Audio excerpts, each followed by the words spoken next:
శ్రీ గురుభ్యో నమః. వ్యాస విరచిత శ్రీమన్మహాభారతంలో ఆది పర్వంలో 191వ అధ్యాయం చెప్పుకుంటున్నాం. ఇందులో వశిష్ఠుని వారి యొక్క ఉపాఖ్యానం వివరిస్తున్నారు వ్యాసుల వారు. విశ్వామిత్రుడు వేటాడుతూ వశిష్ఠు వారి ఆశ్రమానికి రావడం, అక్కడ నందినిని బలవంతంగా గ్రహించడం అనేది జరుగుతుంది.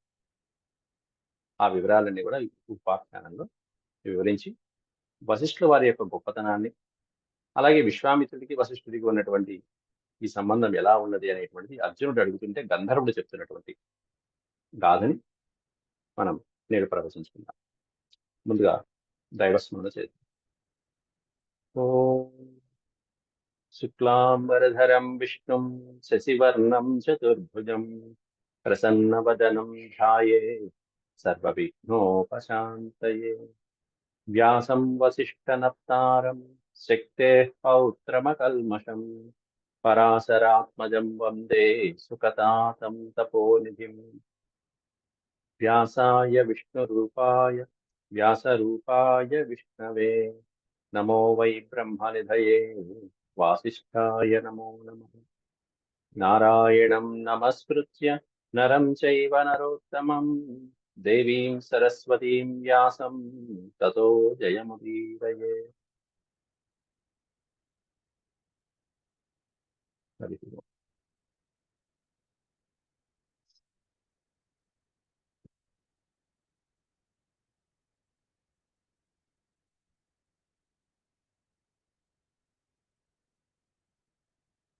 వసిష్ఠ ఉపాఖ్యానే విశ్వామిత్రస్య వసిష్ఠాశ్రమ అభిగమనం.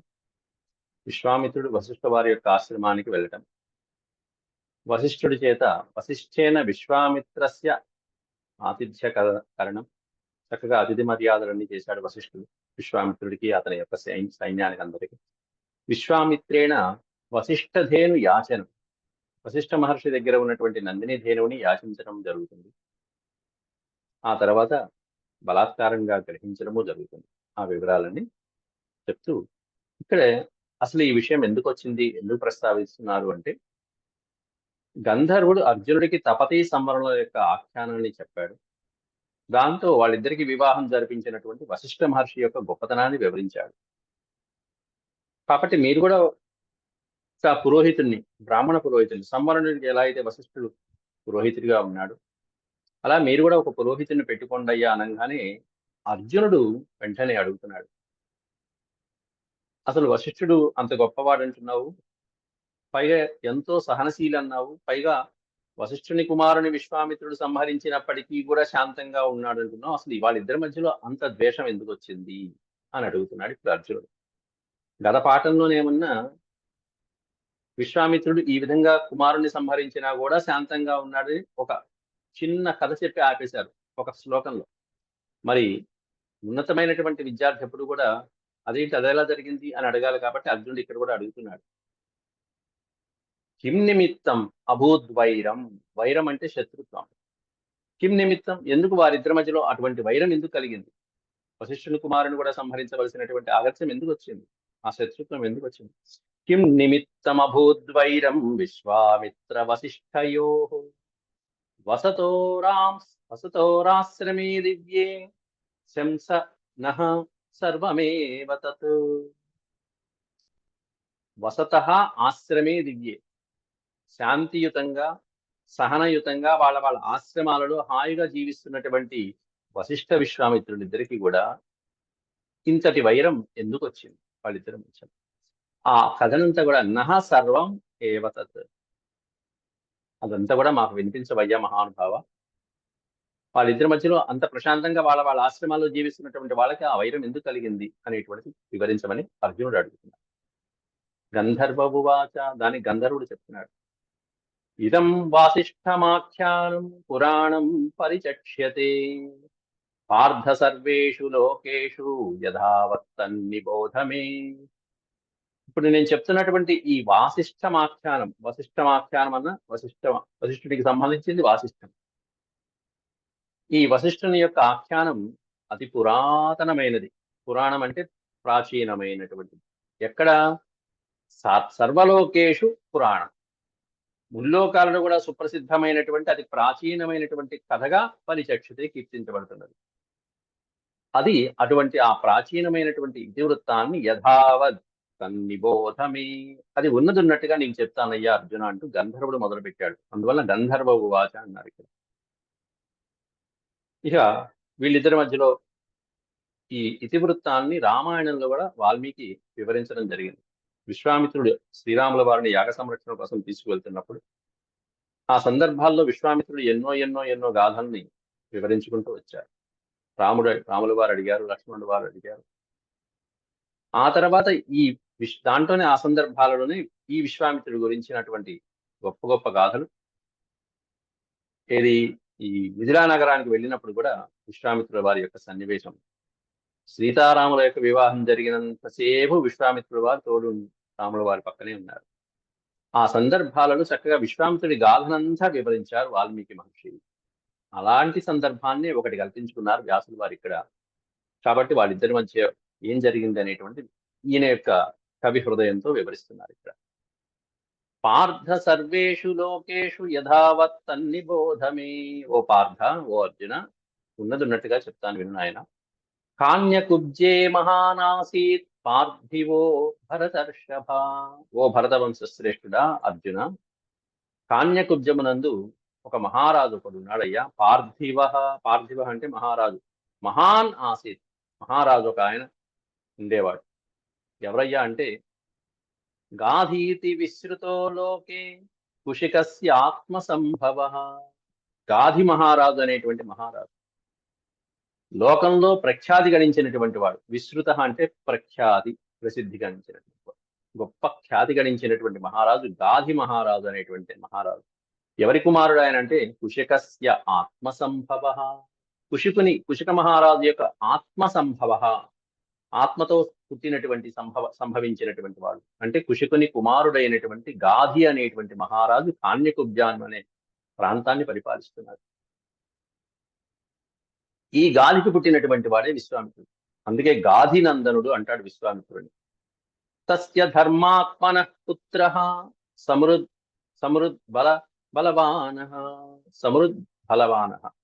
తస్య ధర్మాత్మన పుత్ర. అతనికి ఆ గాధి అనేటువంటి మహారాజుకే ధర్మాత్ముడైనటువంటి పుత్రుడు సమృద్ బలవాహన అద్భుతమైనటువంటి బలశక్తి సమన్వితుడైనటువంటి కుమారుడు జన్మించాడు. అతని పేరే విశ్వామిత్రుడు. విశ్వామిత్ర ఇతి ఖ్యాతో, ఖ్యాతో అని పడింది, ఖ్యాత దీర్ఘముండ. విశ్వామిత్ర ఇతి ఖ్యాతో బభూవ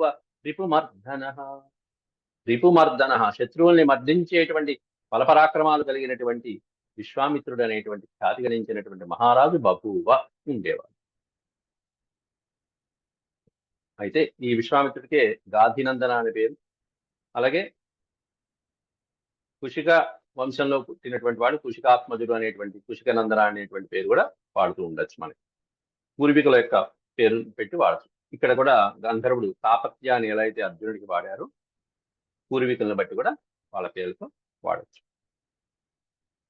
అట్లాంటి విశ్వామిత్రుడు వేటాడటం కోసం వెళ్ళాడు అడవులకి. సచచార సహామాత్యో మృగయాం గహనే వనే మృగాన్ విద్యన్ వరాహాంశ్చ రమ్యేషు మరుధన్ వసు. అరణ్యాలలో అనేకమైనటువంటి మృగాలని వరాహాలని అనేక రమ్యమైనటువంటి ప్రదేశాలలో తిరుగుతూ సచచార, అతను అరణ్యాల్లో చచార అంటే సంచరించడం, విచచార చచార. ఎవరితో కలిసి వెళ్ళాడు అంటే సహామాత్య మృగయాం గహనేవని. అమాత్యులు, సైనికాధికారులు మొదలైనటువంటి వాళ్ళతో, సైనికులతో పాటుగా కలిసి వెళ్ళాడు అరణ్యంలో వేటాడటం కోసం. గహనేవని, గహనము అనే పదానికి అర్థం ఏంటంటే దట్టమైనటువంటి అరణ్యం. గహనము అంటే బాగా దట్టంగా తికి పారేస్తాను. అట్లాంటి ఆ అరణ్యంలో మృగయాం, మృగాభిలాషి అరణ్యంలో వేటాడటం కోసం అని చెప్పి వెళ్ళటం జరిగింది. వెళ్ళి అక్కడ వేటాడి అలిసిపోయాడు.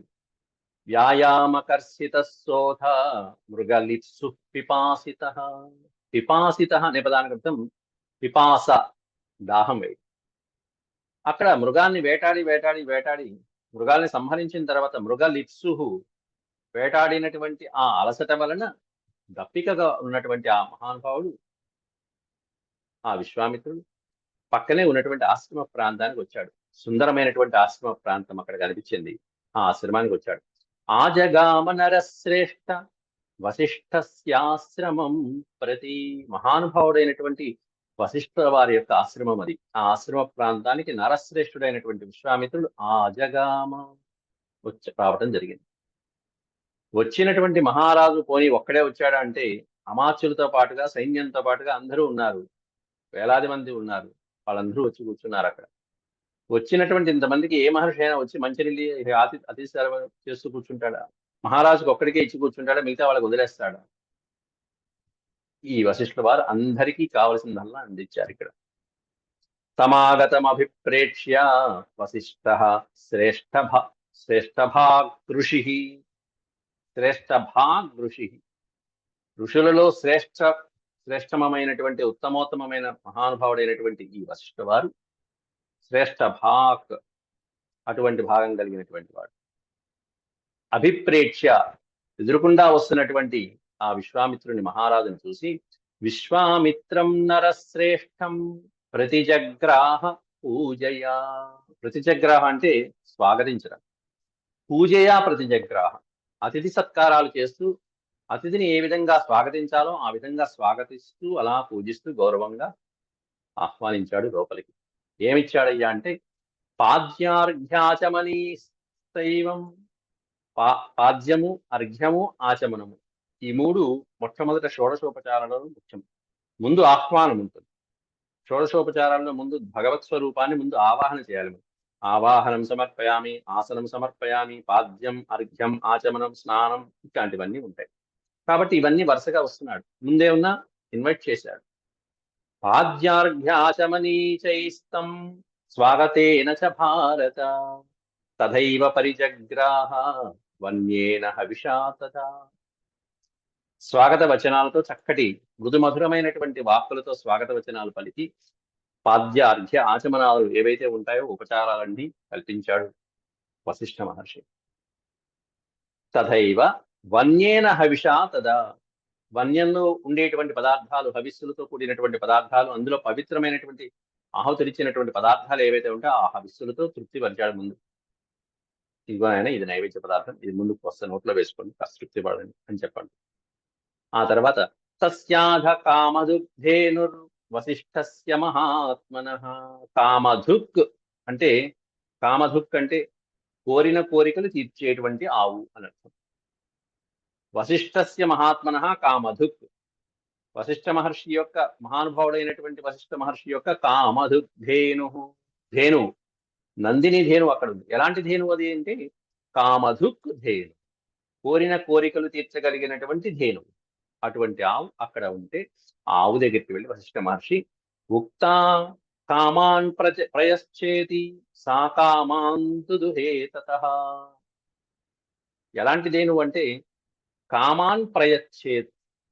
కామాన్ అంటే మనం కోరినటువంటి కోరికలన్నీ కూడా ప్రయచ్చేతి, తీర్చగలిగినటువంటి సా, ఆనందిని ధేను. కామాం దుదుహే తతః, కోరిన కోరికలన్నీ తీర్చింది. తర్వాత ఏమిచ్చింది వశిష్ఠ వారు చూడంగానే అర్థమైపోయింది. ఇంటికి గెస్టులు వచ్చారు, మన ఇంటికి గెస్టులు వచ్చారు అనుకుంది. కాబట్టి వాళ్ళకి కావలసినటువంటి అతిథి మర్యాదలు చేయవలసినటువంటివన్నీ ఏర్పాటు చేసింది. ఎంతమంది వచ్చారో చూసుకుంది ఒకసారి. వాళ్ళకంటే ఇంకా ఎక్కువ కావలసినటువంటివన్నీ ఇచ్చింది. భాష్పాడ్యస్యోదనస్యేవ రాశయ పర్వతోపమాః. పర్వత ఉపమాహ, పర్వతంతో సమానమైనటువంటి అన్నపు రాసులను ఇచ్చిందిట. ముందు వాళ్ళు ఆకలితో నకనకలాడిపోతూ వచ్చారు. దాహంతో ఉన్నారంటే అర్థమైపోతుంది అక్కడ. దాహం ఎప్పుడు వేస్తుంది, బాగా ఆకలిపోయి ముందుకు మంచినీళ్ళు దొరికితే చాలరా బాబు, మంచినీళ్ళు దొరికిన తర్వాత ఏం కావాలి, కాస్త ఏదో ఆహార పదార్థం ఉంటే బాగుండాలి. అట్లా ఒకరి తర్వాత ఒకటి, ఒకరి తర్వాత ఒకటి. కాబట్టి పర్వత ఉపమాహ అంటే పర్వత ప్రాయంతో, పర్వత సమానంతో ఉన్నటువంటి అన్నపు రాసులను ఇచ్చిందిట. ఓదనస్యేవ, ఓదనము అంటే అన్నం.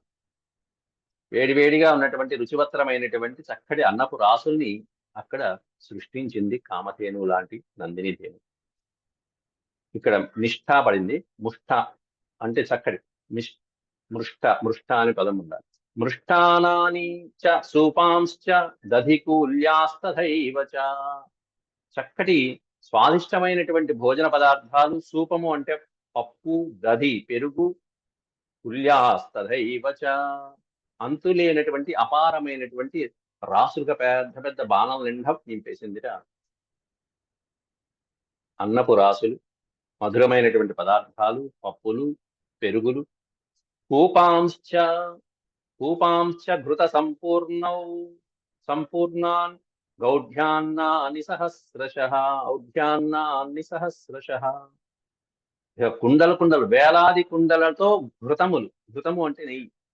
నేతి కుండలు, 1000 వేలాది కుండలు అలా రెడీ సిద్ధం చేసింది. వేసుకుంటే హాయిగా తాగండి. నేతిని వేసుకోవడం కాదు, నేతిని తాగటానికి పెట్టిందా అన్నట్టుగా. సహస్రశః కూపాంశ్చ ఘృత సంపూర్ణౌద్ఘాట్య ఇక్షూన్మధూని లాజైశ్చ. ఇక్షు చెరుకులు. ఇక్షూన్మధూని లాజాంశ్చ మైరేయాంశ్చ వరాసనాన్ గ్రామ్యారణ్యాశ్చౌషధీశ్చ దుదుహే పయ ఏవ చ. షడ్రసం చామృత నిభం రసాయనమనుత్తమం.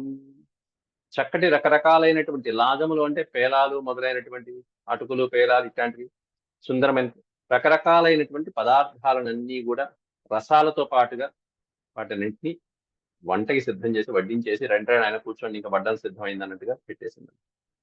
అది కూడా ఎట్లాంటి పదార్థాలంటే గ్రామ్యారణ్య. గ్రామ్యము, అరణ్యము అంటే నగరంలో తినేటువంటి పదార్థాలు ఏవైతే ఉంటాయో, నగరంలో దొరికేటువంటి పదార్థాలు ఏవైతే ఉంటాయో, గ్రామాల్లో దొరికే పదార్థాలు ఏవైతే ఉంటాయో వాటికి సంబంధించిన పదార్థాలన్నీ ఉన్నాయి. అరణ్యాల్లో దొరికేటువంటి కందమూలాలు, పళ్ళు, ఆకులు, అలములు మొదలైనటువంటివన్నీ కూడా ఉన్నాయి. అంటే ఎవరికి ఏది కావాలంటే అది. ఈనాడు చూడండి, వెడ్డింగ్స్ భోజనానికి వెళ్ళంగానే వాడు ముందు కందమూలాలు పెడతారు, దుంపలకి సంబంధించినటువంటివి పెడతారు. కాస్త బీట్రూట్ మొక్కలు, లేకపోతే క్యారెట్ మొక్కలు, లేకపోతే వాళ్ళు తినేటువంటివన్నీ పదార్థాలు ముందు అవి పెడతారు, కందమూలాలు. ఇవన్నీ ఆరణ్యకాలు. తర్వాత గ్రామ్య పదార్థాలు ఉంటాయి, నానా రకాలైనటువంటి భక్ష్య పదార్థాలని. దుదుహే పయ ఏవచ. పయ అంటే పాలు. పాలతో కూడినటువంటి పాలు, పాలతో కూడినటువంటి మధురమైన పదార్థాలన్నీ దుదుహే. అలా కామధేను పిండి ఇచ్చినట్టుగా ఆ నందిని ధేను ద్వారా సృష్టించబడి ఇవ్వబడ్డాయి వశిష్ఠ మహర్షికి. దేనికయ్యా అంటే ఇంతమందికి ఆతిథ్యం చేయడం కోసం, వచ్చిన వాళ్ళందరికీ కూడా. షడ్రసం చామృత నిభం. షడ్రసోపేతమైనటువంటి పదార్థాలు ఎలా ఉన్నాయంటే అమృత నిభం, అమృతప్రాయంగా ఉన్నాయట, అమృత సమానంగా ఉన్నాయట. రసాయనం అనుత్తమం. ఉత్తమమైనటువంటి అనేకమైనటువంటి రసములను కూడా ఇచ్చింది అక్కడ. భోజనీయాని పేయాని భక్ష్యాని వివిధాని చ లేహ్యాన్ని అమృత కల్పాని జోష్యాని చ తథా అర్జున. ఓ అర్జున, అనేకమైనటువంటి భోజనానికి సంబంధించినటువంటి పేయాని, భోజన పదార్థాలు. పేయము అంటే తాగేటువంటి పాయసాలు మొదలైనటువంటివి ఏవైతే ఉంటాయో, భోజనానికి అనుపానంగా ఉండి తాగేటువంటివి ఏవైతే ఉంటాయో ఆ పానీయ పదార్థాలన్నీ. భక్ష్యాని, వివిధ రకాలైనటువంటి భక్ష్య పదార్థాలు, వివిధ రకాలైనటువంటి పానీయాలు. లేహ్యాని, లేహ్యము అంటే పచ్చళ్ళు, నంచుకోవడానికి హాయిగా అలా నంచుకుని తినేటువంటి లేహ్యములు.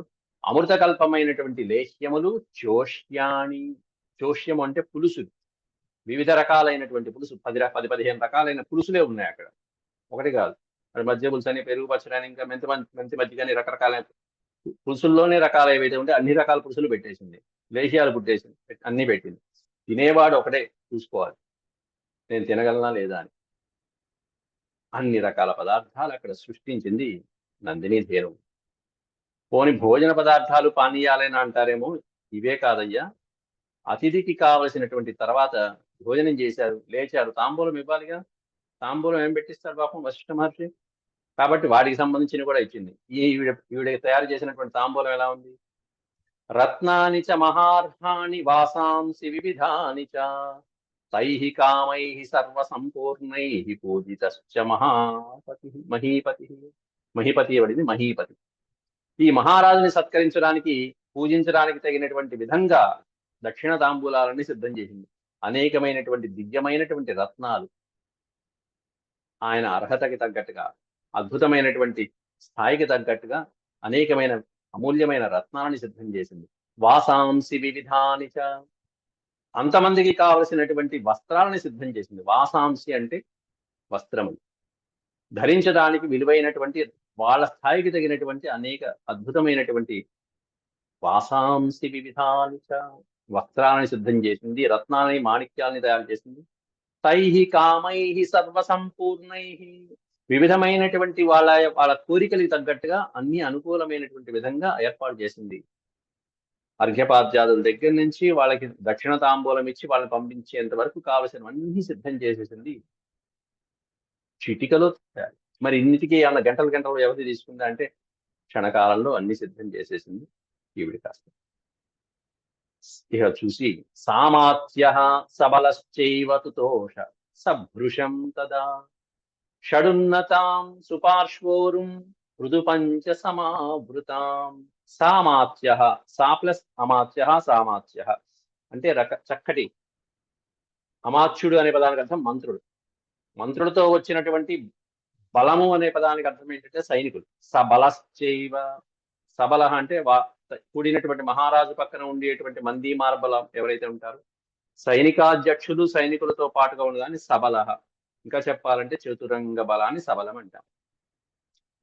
గజబలము, రథబలము, అశ్వబలము, కాల్బలము ఇట్లాంటి సబలంతో ఉన్నటువంటి వాడు, సామాత్యులతో ఉన్నటువంటి ఈ విశ్వామిత్రుడు ఈ అతిథి మర్యాదలు చూసేటప్పటికి కారెత్తాడు ఒక్కసారి. తుతోష సభృశం తదా, భృశం అంటే మిక్కిలి, మిక్కిలి సంతోషించాడు అయ్యా మహారాజు వశిష్ఠుల వారి యొక్క ఆతిథ్యానికి. ముందు ఒక్కడే వచ్చాడు, వెనకాల సైన్యం కూడా తెచ్చాడు. మంచినీళ్ళు తాగుదాం వచ్చినటువంటి వారికి ఈ విధంగా అన్నపానీయాలు పెట్టి, వస్త్రాలు ఇచ్చి, రత్నాలు ఇచ్చి, కానుకలు ఇచ్చి పంపించాడంటే ఏ సమయంలో వచ్చాడో నక్కం తొక్కిచ్చినట్టే కదా. పైగా చూసి వచ్చినటువంటి వాడు కాస్త ఆ విశ్వామిత్రుడు ఇవన్నీ గ్రహించి వెళ్ళిపోతే బాగుంటుంది, కానీ ఆ విశ్వామిత్రుడు మహారాజు యొక్క కన్ను ఈ నందిని ధేనువు మీద పడింది. ఎలా ఉంది ఆ నందిని ధేనువు వర్ణిస్తున్నారు ఇక్కడ వ్యాసులు వారి శ్లోకాల్లో. నందిని ధేనువు యొక్క ఆకారాన్ని వర్ణించడం, చక్కటి సౌందర్యం. ఇప్పుడు దాకా ఇంతవరకు కూడా ఈ దాదాపు 8500 శ్లోకాలు చెప్పుకున్నాం.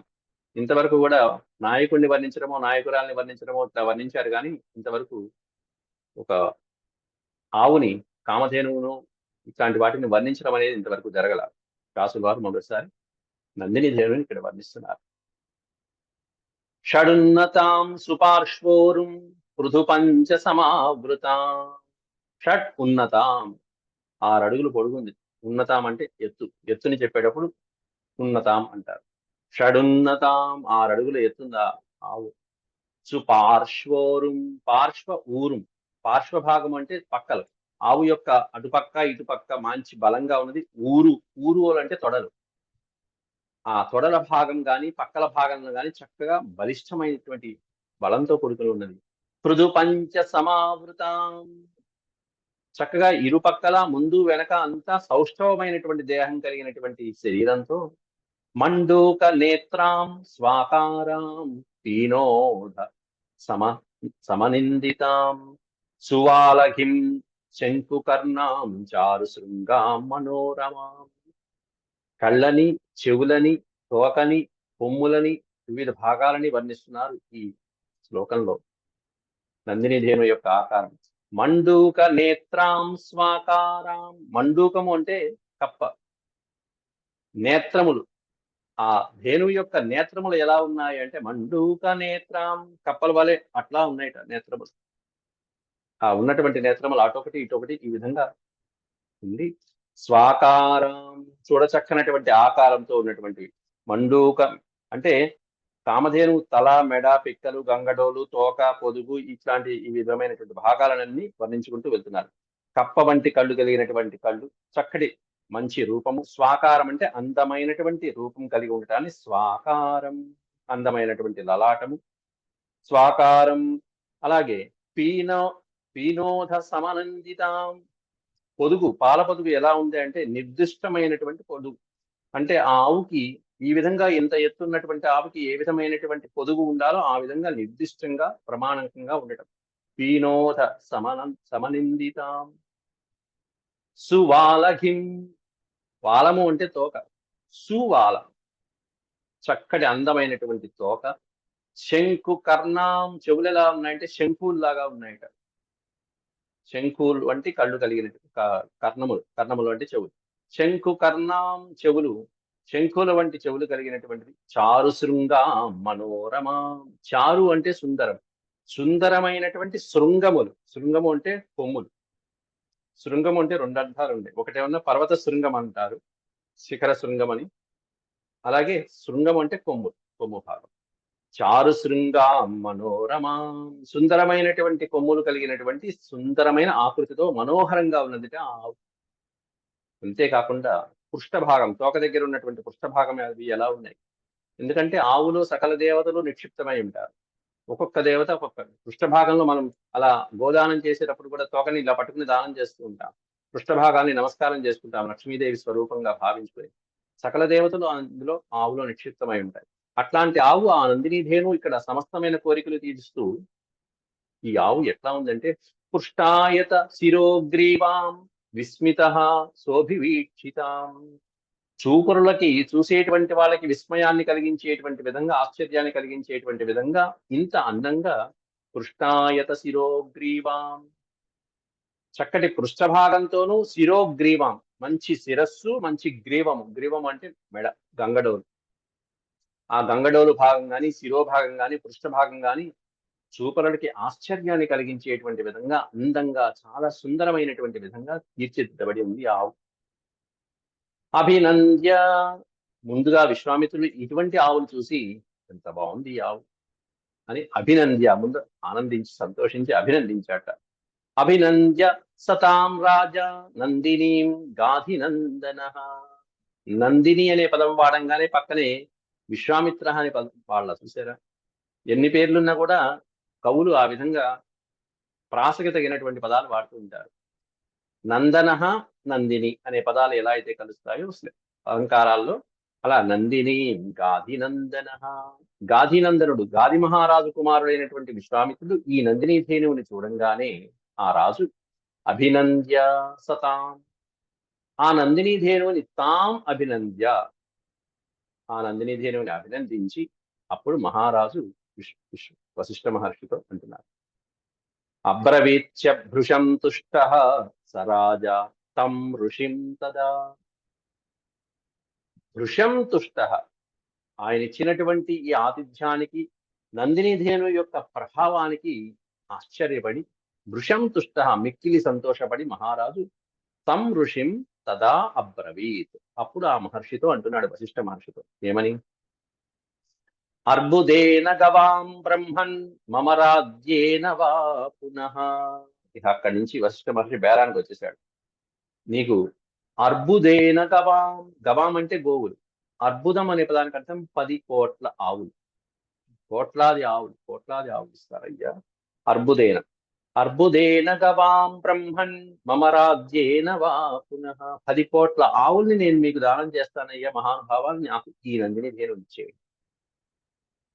లేదా ఇంకో బేరం కూడా పెట్టాడు పక్కనే, వా అన్నాడు. వా అంటే లేదా, రాజ్యేన మమ, మమ రాజ్యేన పునః, నా రాజ్యం ఇచ్చేస్తా మీకు కావాలి, అది తీసుకోండి, సకల రాజ్యమైన ఇస్తాను.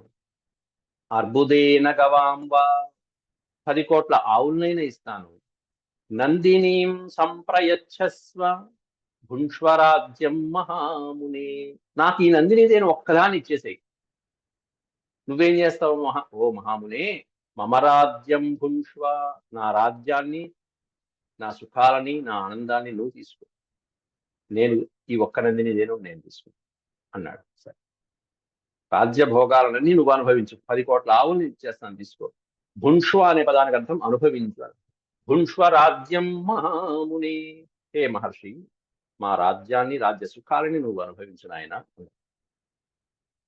ఇంతకంటే ఛాన్స్ ఎవరికి ఉంటుంది? ఎక్కడ ఉంటుంది? మంచి బేరమే తగిలింది అనుకోవచ్చు. కానీ వశిష్ఠ మహర్షి దేవతాతిథి పిత్రభ్యం రాజ్యార్థం చ యాజ్యార్థం చ పయస్విని అదేయా నందినీయం వై రాజ్యేనాపి తవానఘ ఇది వశిష్ఠవు వారు. వశిష్ఠుల వారు అంటున్నారు విశ్వామిత్రుడితో ఒకటే మాట, ఆలోచించుకోవడం కూడా లేదు. ఆయన ఇది దేవత అతిథి పితృకార్యాల కోసం, యజ్ఞయాగార్థాల కోసం పయస్విని, పయస్విని అంటే పాలని స్రవించున్నది అని అర్థం. పయస్విని పాలధారల్ని స్రవించేటువంటి, పాలనిచ్చేటువంటి ఈ నందిని ధేనువు అదేయ, ఇవ్వదగినది కాదు. దేయ అంటే ఇవ్వడం, అదేయ ఇవ్వదగినది కాదు, ఇచ్చేది కాదు, ఇంకోళ్ళకి ఇచ్చేది కాదు, స్వార్థానికి ఇచ్చేది కాదు. దేనికోసం ఈ ఉపయోగించేది నందిని ధేను అని ఒక వాక్యంలో చక్కగా చెప్పేశారు క్లియర్గా. దేవతా కార్యక్రమాల కోసం అంటే యజ్ఞాలు, యాగాలు, హోమాలు ఇలాంటి వాటి కోసం. అతిథి, ఇదిగో ఇప్పుడు నువ్వు వచ్చావు, ఎలా అయితే అతిథి సత్కారం చేశానో అలా వచ్చినటువంటి వాళ్ళే అతిథి క్రియలు చేయడం కోసం వాడుకోవచ్చు. పిత్రార్థం అన్నారు మొట్టమొదటి పాదంలో. దేవత అతిథి పిత్రార్థం. పిత్రార్థం అంటే పితృ కార్యక్రమాలు చేయడానికి, శ్రాద్ధాది కర్మలు మొదలైనటువంటి పితృ కార్యక్రమాలు చేయడానికి. యాజ్యార్థం, యజ్ఞయాగాలు, హోమాలు మొదలైనవి నిర్వహించడం కోసం అని చెప్పేసి, ఇదిగో దీని పాలని నేను వినియోగిస్తూ ఉంటానయ్యా. ఈ పాలతో నేను ఇంకో ఈ పదార్థాలు, పాలు, పెరుగు, నెయ్యి, వెన్న, మేగడ మొదలైనటువంటివన్నీ యజ్ఞానికి వాడుతుంటాను. కాబట్టి ఇటువంటి ఈ హోమధేనువుని, నందిని ధేనువుని, నందినీయం అదేయా వై రాజ్యేనాపి తవ రాజ్యేన అపి, నువ్వు రాజ్యం ఇచ్చినప్పటికీ కూడా, అనగా ఓ పుణ్యాత్ముడా, ఇది ఇవ్వదగినది కాదు, ఇది ఇచ్చేది కాదు, నేను ఇవ్వను అని చెప్పేశాడు. దాంతో విశ్వామిత్రుడి కోపం వచ్చింది. నువ్వు బ్రాహ్మణుడివి, నేను రాజుని, నేను చెప్తే నువ్వు వినాలి, నా ధర్మం నాకు ఉంటుంది కదా, కాబట్టి నా ధర్మాన్ని అడ్డు పెట్టుకుని తీసుకెళ్తున్నా. క్షాత్ర ధర్మం. రత్నం హి భగవన్నేతద్ రత్నహారీ చ పార్థివః క్షత్రియోహం భవాన్ విప్రస్తపస్వాధ్యాయ సాధన. ఎంత మాట అన్నాడు చూడండి. నువ్వు కేవలం బ్రాహ్మణుడు అయ్యా, భవాన్ విప్రహ, నువ్వు బ్రాహ్మణుడివి మాత్రమే. ఏం చేస్తూ ఉండాలి నువ్వు? తపస్వాధ్యాయ సాధన, నీ తపస్సు, నీ సాధన, అధ్యయనము చేస్తుండాలి. స్వాధ్యాయ ప్రవచనములు చేసుకుంటూ, తపస్సు చేసుకుంటూ, సాధన చేసుకునేటువంటి వాడివి నీవు.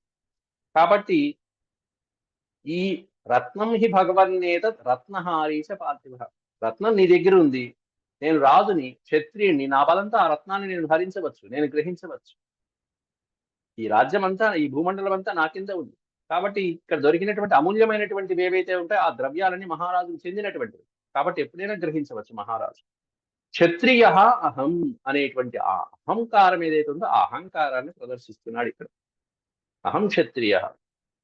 అంతేకాకుండా బ్రాహ్మణేషు బ్రాహ్మణేషు అని పడింది, చాలా తప్పదు, బ్రాహ్మణేషు అని ఉండాలి.